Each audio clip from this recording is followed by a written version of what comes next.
গত ২৪ ঘন্টায় বঙ্গ রাজনীতিতে দুটো মেগা ব্লকবাস্টার ঘটনা ঘটে গেছে। আপাত দৃষ্টিতে তাকালে দুটো ঘটনার মধ্যে কোনো মিল নেই বা একটার সঙ্গে একটার কোনো রকম কোনো সম্পর্ক নেই, কিন্তু সত্যি কি তাই? দিল্লির অলিন্দে কান পাতলে তো আবার অন্য কথা শোনা যাচ্ছে। একটা ঘটনা আর একটা ঘটনার সঙ্গে একদম আষ্টে পৃষ্ঠে বাঁধা রয়েছে, এবং যার নির্যাস একটাই উঠে আসছে, সেটা হচ্ছে মিশন অভিষেক শুরু। দিল্লি থেকে গ্রিন সিগন্যাল এসে গেছে। কি দুটো ঘটনা? প্রথম ঘটনা যেটা হচ্ছে, সেটা হচ্ছে কার হাতে বঙ্গ বিজেপির ভার? দিল্লিতে বৈঠকে শুভেন্দু অধিকারী দিল্লিতে ঝটিকা সফরে উড়ে গেছেন। অনেকেই খবরটা পেয়ে গেছেন, এবং সেখানে ঘন্টা দুয়েকের বৈঠক করেই তিনি আবার বাংলায় ব্যাক করে চলে এসেছেন, এমন একটা খবর এসছে। সত্যি কি তাই? সেই বৈঠক করতেই গিয়েছিলেন, নাকি পিছনে একটা অন্যতম কারণ রয়েছে? আর এদিকে শুভেন্দু অধিকারী যখন দিল্লিতে এইসব বৈঠক করছেন, তখন বঙ্গ মিডিয়াতে আরেকটা খবর সামনে এসে গেছে। সেটা হচ্ছে প্রায় ৭৩ মিনিটের একটা কনভারসেশন, যেটার ট্রান্সক্রিপ্টটা সামনে চলে এসেছে, এবং সেখানে ৭৩ বার অভিষেকের নাম উঠে এসেছে। তার নাম করেই টাকা দাবি করেছে সুজয় কৃষ্ণ। কথোপকথন পড়ে দেখলো আনন্দবাজার.com। এই খবরটা এসেছে, এবং এই দুটো খবর নিয়েই কিন্তু রীতিমতো শোরগোল হচ্ছে। এখন কি লিঙ্ক আছে দুটো ঘটনার মধ্যে? দেখুন, প্রথমেই আসছি, দিল্লিতে ঝটিকা সফরে গেছেন শুভেন্দু অধিকারী। কি বলা হচ্ছে খবরে? যে শুভেন্দু অধিকারীকে দিল্লির শীর্ষ নেতৃত্ব ডেকে পাঠিয়েছিল, এবং তিনি ঝটিকা সফরে ২ ঘন্টার জন্য দিল্লি উড়ে গেছেন, এবং তিনি এয়ারপোর্টে নেমেই সিধা চলে গেছেন দিল্লির হেডকোয়ার্টারে। সেখানে বিজেপির সর্বভারতীয় ক্ষেত্রে যিনি সাধারণ সম্পাদক সংগঠন, সেই বিএল সন্তোষজি, এবং পশ্চিমবঙ্গের ক্ষেত্রে যিনি ভারপ্রাপ্ত রয়েছেন, সেই সুনীল বনসলজি, এই দুজনের সঙ্গে বৈঠক করেন। এবং সেই বৈঠকে পশ্চিমবঙ্গের যিনি বিজেপির রাজ্য সভাপতি হতে চলেছেন, সেই নিয়ে তাদের মধ্যে বৈঠক হয়েছে। সত্যি কি তাই? শুধুমাত্র এই বৈঠকটা করার জন্য ২ ঘন্টা শুধু বৈঠক করবে না, শুভেন্দু অধিকারী দিল্লি উড়ে গেলেন? অন্য কোনো ব্যাপার ছিল না এর মধ্যে? কেন প্রশ্নটা উঠছে? তার কারণ হচ্ছে, দেখুন, বাংলায় বিজেপির সভাপতি কে হবেন মোটামুটি ঠিক হয়ে গেছে। শুধু নাম ঘোষণাটা বাকি। বিভিন্ন রকম ঝাড়াই বাছাই অনেক কিছু এদিক ওদিক করে ফাইনাল যে নামটা হবে সেটা একদম ঠিক হয়ে গেছে। যেকোনো দিন, যেকোনো মুহূর্তে সেটা ঘোষণা হয়ে যেতে পারে। সেটা নিয়ে নতুন করে বৈঠক করার কিছু নেই। ২ নম্বর কারণ, যদি যদি সত্যিই সেরকম কিছু বৈঠক করার হতো, কদিন আগেই অমিত শাহজির বাসভবনে গিয়ে এই রাজ্যের বর্তমানে যিনি বিজেপির সভাপতি রয়েছেন, সেই ডক্টর সুকান্ত মজুমদার, যিনি কেন্দ্রের প্রতিমন্ত্রীও বটে, এবং এই রাজ্যের যিনি দায়িত্বে রয়েছেন অন্যতম, সেই অমিত মালব্যজি, যিনি বিজেপির আইটি সেলের প্রধান, তারা একটা বৈঠক করে এসছেন। যদি এই বঙ্গ বিজেপির সভাপতি নিয়ে আলোচনা করার হতো, সেই বৈঠকেই তো শুভেন্দু অধিকারীকে ডেকে নেওয়া হতো। তিনি সেখানে যেতে পারতেন, সেখানেই আলোচনা শেষ হয়ে যেত। বা সুনীল বনশালজি, তিনি তো কার্যত বাংলায় পড়ে আছেন। দিল্লি যদি কোনো সিদ্ধান্ত নিয়ে ফেলেন, তাহলে শুভেন্দু অধিকারীকে ডেকে সেটা বলা বা সেটা বৈঠক করা এবং শুভেন্দু অধিকারীর বক্তব্য পৌঁছে দেওয়ার কাজটা সুনীল বনশালজিই করতে পারতেন। শুভেন্দু অধিকারীকে কেন ডেকে নিয়ে যাওয়া হলো?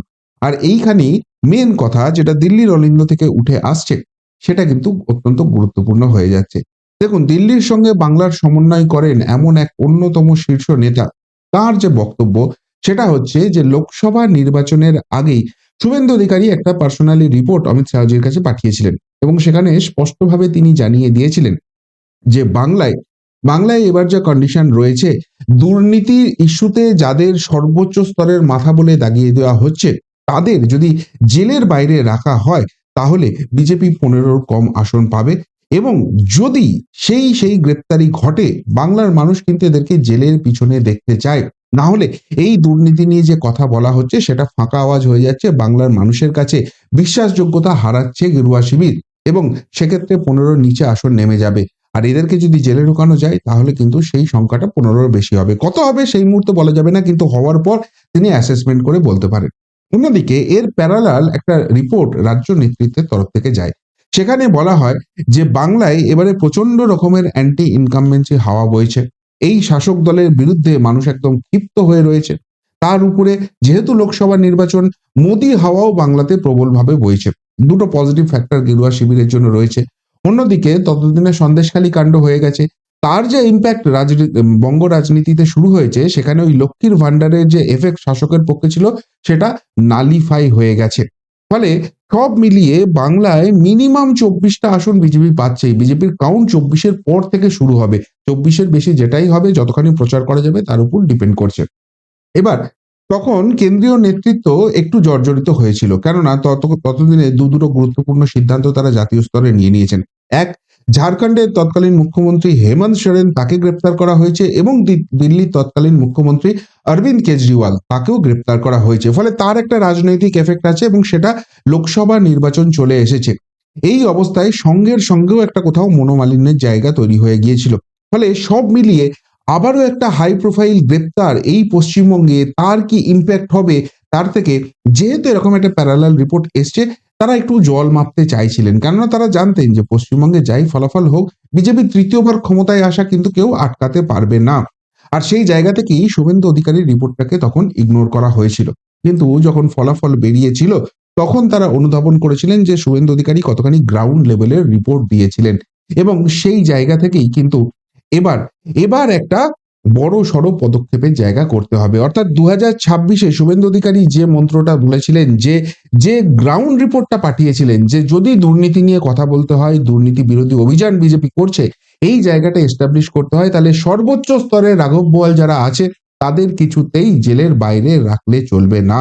আর সেই জায়গা থেকেই কি এই রিপোর্টটা সামনে চলে এলো? কেন এই প্রশ্নটা উঠছে? তার কারণ হচ্ছে দেখুন একটা জিনিস, সেটা হচ্ছে সিবিআই জল মাপছে এবং তাদের কাছে যে গ্রিন সিগন্যাল এসে গেছে সেই জায়গাটা স্পষ্ট। কেন? কেননা প্রথমত চার্জশিট সেই জায়গাটা সামনে নিয়ে আসা হলো এবং সেখানে কোনো এক অভিষেক ব্যানার্জির নাম আছে, এই জায়গাটা হাইলাইট করা হলো।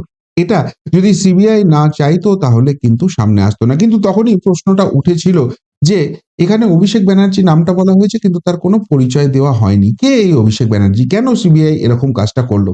এবার এই অভিষেক ব্যানার্জি যে তৃণমূল কংগ্রেসের অভিষেক ব্যানার্জি, এই ইঙ্গিতটা প্রথম দিলেন তৃণমূল কংগ্রেসের অভিষেক ব্যানার্জির আইনজীবী যিনি সঞ্জয় বসু, তিনি বললেন তার ক্লায়েন্টের মানহানি করা হচ্ছে।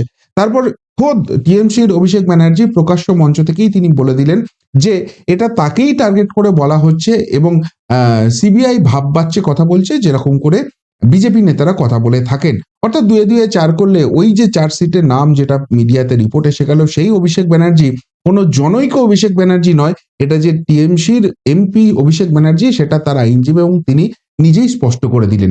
আর এইখানেই ওই দিল্লির সমন্বয়কারী নেতার সঙ্গে আমার কথা হচ্ছিল, সেখানে জিজ্ঞেস করছিলাম যে এই নামটা দিলেন কেন? যেখানে পার্থ চট্টোপাধ্যায়, মানিক ভট্টাচার্য, বাকি সবার পরিচয় টরিচয় সমস্ত কিছু দেয়া আছে, সেখানে অভিষেক ব্যানার্জি শুধু নামটা দিয়ে ছেড়ে দিলেন, তার কোনো পরিচয় দিল না। এবং সবথেকে বড় কথা, সেই নামটা না দিলেও কি এই চার্জশিটের কোনো রকম কোনো ব্যাপার ছিল? এখানে তো অভিষেক ব্যানার্জি এটার সঙ্গে সরাসরি যুক্ত, এরকম কিছু তো বলা হচ্ছে না। এবং তিনি যে উত্তরটা দিলেন সেটা কিন্তু খুব ভ্যালিড ছিল এবং তারই সেকেন্ডারি স্টেপ হচ্ছে এই নিউজটা। কেন? দেখুন তিনি বলছেন যে এখানে কার্যত জল মাপা হচ্ছে। এই যে অভিষেক ব্যানার্জি এই নামটা সামনে আসার পর একটা রিঅ্যাকশন হবে। একটা পলিটিক্যাল রিঅ্যাকশন থাকবে, একটা অ্যাডমিনিস্ট্রেটিভ লেভেলের রিঅ্যাকশন থাকবে। একটা যার নাম হচ্ছে তিনি কিভাবে রিঅ্যাক্ট করছেন, এই সমস্ত কিছু দেখার জায়গা আছে। এবং সেই জায়গা থেকে সিবিআই যেটা এক্সপেক্ট করছিল, সেই পজিটিভ রেসপন্স, সেই পজিটিভ ভাইবস এসেছে এবং সেই জন্যই কিন্তু এই বিস্তৃত রিপোর্ট সামনে চলে এলো। একটা কথা ভাবুন তো, একটা ট্রান্সক্রিপ্টের রেকর্ড যেটা সিবিআই এর কাছে রয়েছে, সেটা সিবিআই যদি না চায়, কারোর বাবার ক্ষমতা আছে সেটাকে লিক করা, অথচ আজকে এটা সোশ্যাল মিডিয়ায় ভাইরাল হয়ে গেছে, প্রত্যেকের হাতে হাতে ঘুরছে। তার মানে এই খবরটা খাওয়ানো হচ্ছে, তার মানে এই নিউজটা সামনে আনা হচ্ছে এবং সেখানে কবে কোথায় কোন পাতায় অভিষেক ব্যানার্জির নাম রয়েছে, কি ভাবে নাম রয়েছে, কত টাকা চেয়েছে, সমস্ত ডিটেল ইনফরমেশন সেখানে দিয়ে দেওয়া হচ্ছে। যথারীতি আনন্দবাজার সব থেকে বড় সংবাদপত্র, তাদেরকে দিয়ে এই খবরটা সামনে আনানো হয়েছে, কিন্তু বাকি এটা মিডিয়া এবং সোশ্যাল মিডিয়ার কাছেও পৌঁছে গেছে, তারাও বিস্তৃতভাবে এটা রিপোর্ট করছে।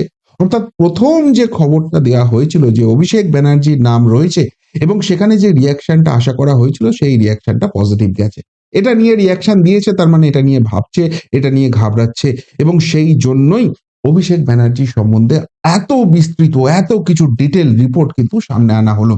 আর এইখানেই সকলে মনে করছেন যে তাহলে ওই যে শুভেন্দু অধিকারীকে ডেকে আনা হলো, শুভেন্দু অধিকারীর জন্য ঝটিকা সফর করা হলো, সেখানে শুধুমাত্র কি বাংলার রাজ্য সভাপতি নির্বাচন এই জিনিস নিয়ে আলোচনা হলো, নাকি এর থেকেও গভীরে আগামী দিনে বঙ্গ রাজনীতির পট কিভাবে পরিবর্তন হচ্ছে, সেখানে কি মেগা স্টেপ হবে এবং সেই মেগা স্টেপ যেরকম একদিকে আদালতের অবজারভেশনে অবভিয়াসলি হবে, কেন্দ্রীয় গোয়েন্দা সংস্থাগুলো করবে অবভিয়াসলি, সেটাও থাকছে, কিন্তু তার একটা রাজনৈতিক জায়গাও রয়েছে, এর একটা তীব্র রাজনৈতিক প্রতিঘাতও আসবে। কেননা দিল্লির নেতৃত্ব একটা জিনিস খুব ভয় করে, যেটা নিয়ে বারবার আপনাদের মনেও প্রশ্ন থাকে, যে এই যে ভোট পরবর্তী হিংসা, সেটা নিয়েও কিন্তু অল আউট দিল্লির নেতৃত্ব ঝাঁপায়নি, এবং এখানেই সেটিং তত্ত্বটা গেরুয়া শিবিরের অনেকেই আবার তুলে ধরে, যে এই সেটিং আছে বলেই তো এদেরকে কিছু করা হচ্ছে না। কিন্তু দিল্লির নেতৃত্বের ভাবনাটা অন্য, সেটা হচ্ছে যে যদি অল আউট অ্যাটাকে যাওয়া যায়, তাহলে যে প্রবলেমটা হবে, পুলিশ প্রশাসন কিভাবে নির্লজ্জ দলদাসের মতো কাজ করে তার সমস্ত রিপোর্ট আছে। সেখানে গেরুয়া শিবিরের কর্মী সমর্থকদের উপর আরো যেভাবে তীব্র আক্রমণ নেমে আসবে, সেই জায়গাটায় দলের ঝান্ডা ধরার লোকটাও পাওয়া যাবে, তো এই চাপের কাছে নতি স্বীকার করে হয় জেলে যেতে হবে, আর না হলে অন্য দলে নাম লেখাতে হবে। এই জায়গাটা তারা চাইছিলেন না, ফলে তারা সেই জায়গাটায় একটু হলেও পিছপা হচ্ছিলেন। কিন্তু সেটা যে সঠিক অঙ্ক নয়, যারা বাংলায় দিনরাত পড়ে আছেন, একদম গ্রাউন্ড লেভেলের রাজনীতিটা করছেন, তাদের সঙ্গে কথা বললেই স্পষ্ট হয়ে যাবে যে তুমি আমাকে অন্যায় করছো, মারছো, তার পাল্টা যে শাস্তি পাওয়ার দরকার, সেই চূড়ান্ত লেভেলের শাস্তিটা তোমার দরকার আছে। এবং সেই বার্তাটা একদম সঠিক জায়গায় সঠিকভাবে পৌঁছে গেছে। আর সেই জন্যই কিন্তু এখন কার্যত জল মাপার কাজ চলছে।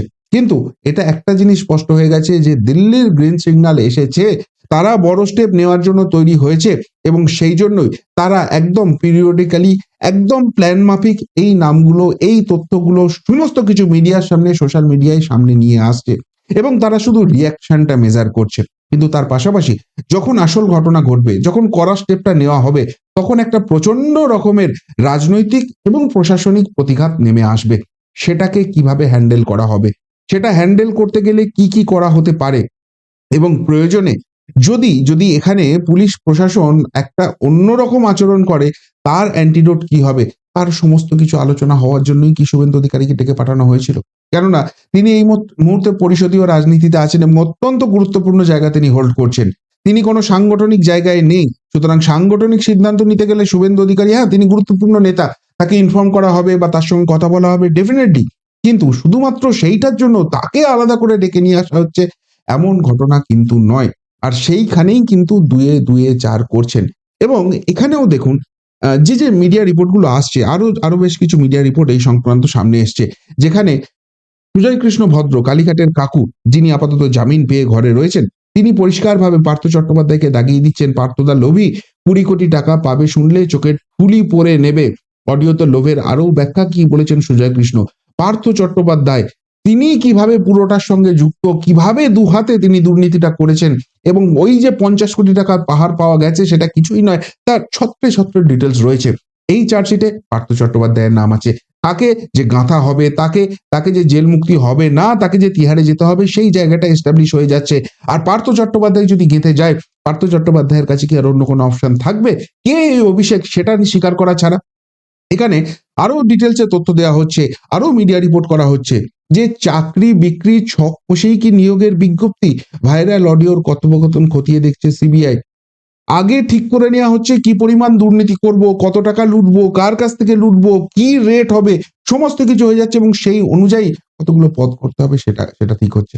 কার কোটায় কতজনের চাকরি হবে, সেই টাকা যে তোলা হবে কে কতটা ভাগ পাবে, তাদের যারা চেলা চামুন্ডা আছে তারা কতখানি কমিশন খেয়ে রেখে দেবে, তার সমস্ত কিছু ডিটেলস আগে ছক হচ্ছে। এই যে খবরগুলো, এগুলো তো খুব সেন্সিটিভ ইনফরমেশন, এগুলো মামলার জন্য অত্যন্ত গুরুত্বপূর্ণ। সিবিআই এই খবর আগে থেকে এমনি এমনি লিক করবে যদি যদি না তারা চায়।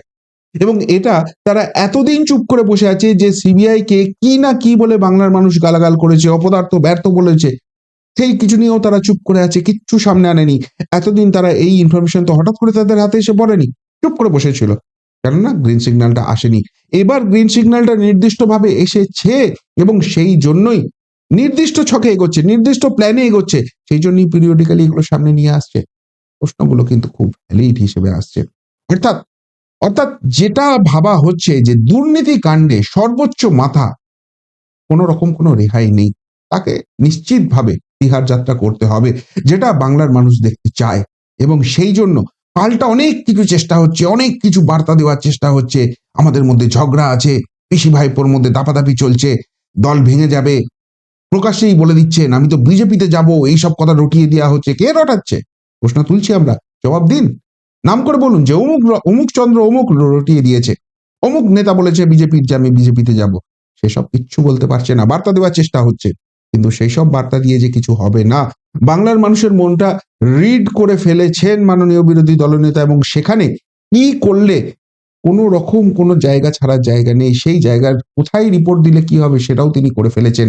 আর সেই জন্যই দুটো ঘটনাকে ২ এ ৪ করছেন। এক, দিল্লিতে ঝটিকা সফরে শুভেন্দু অধিকারীকে কেন ডেকে পাঠানো হয়েছিল? এবং ২, কেন একটা ৭৩ মিনিটের কথোপকথনে ৭৩ বার কোনো এক অভিষেকের নাম উঠে এলো? কোন অভিষেক? যে অভিষেক তৃণমূল কংগ্রেসের দাবি করছে তার মানে হচ্ছে সেই অভিষেক? নাকি, নাকি অন্য কোনো অভিষেক? এই দুটো তো আলাদা, আলাদা হতে পারে না। সেই জায়গাটাই কিন্তু ক্রমশ এস্টাবলিশ হয়ে যাচ্ছে। এখন দেখা যাক, যে কথা শোনা যাচ্ছে আমরা একটা জিনিসেই বিশ্বাস করি। সেটা হচ্ছে যখন ঘটবে তখন বিশ্বাস করব। এইসব গোল, গোল, গোল, গোল ঘোরাতে আমরা আর বিশ্বাস করি না। কেননা এত দেখেছি মানুষ ঠকে গেছে। সুতরাং সেই জায়গা থেকে যতক্ষণ না হচ্ছে কেউ বিশ্বাস করতে পারবে না। কিন্তু কোনো ঘটনা একবারে দুম করে তো ঘটে যায় না। বিস্ফোরণটা একবারে হয় না। সুসুর, সুসুর করে পোলতে দিয়ে আগুনটা যায়, তারপর গিয়ে মেইন জায়গায় ঠেকে এবং সেইখানে গিয়ে বিস্ফোরণটা হয়। এটা সেই সলতেই আগুনটা লাগানো হয়ে গেছে। সলতের আগুনটা সুরসুর করে এগোচ্ছে, এবার মেইন জায়গায় গিয়ে লাগা। অন্তত সেরকমই দিল্লির অলিন্দে কান পাতলে শোনা যাচ্ছে। বলবেন, সত্যিই কি দুটো ঘটনার আশ্চর্য সমাপতন, কাকতালীয়, কোনো মিল নেই? নাকি একে অপরের সঙ্গে একদম আষ্টেপৃষ্ঠে জড়িয়ে আছে এবং নির্দিষ্ট লক্ষ্যেই সেটা ঠিক দিকে এগোচ্ছে? কি বলবেন এই নিয়ে? যদি কিছু বলার থাকে অবশ্যই কমেন্ট বক্সে কমেন্ট করে জানাবেন। এখনকার মতো এখানেই শেষ করলাম। ফেরত আসছি নতুন প্রতিবেদন নিয়ে খুব তাড়াতাড়ি। ভালো থাকবেন, সাথে থাকবেন, পাশে থাকবেন। নমস্কার।